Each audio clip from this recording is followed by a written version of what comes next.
થેલા ભરીને આપણને મોટર સામે મળી થી એમાં ક્યાંક ભોળા દાદા નહીં હોય ને? મને તે એવું જ લાગે છે.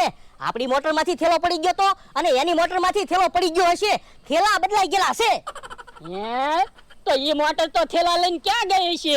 ઈ ઓલા ભાઈની ફેક્ટરી નથી ને આ બધી નકામી વસ્તુ વગાડે ન્યા જાય રોજ. તો હાલો જલ્દી નકર ઈવડા ઈ ભોળા દાદાને વગાડી નાખીએ. આ ઈ હાસો હાલ.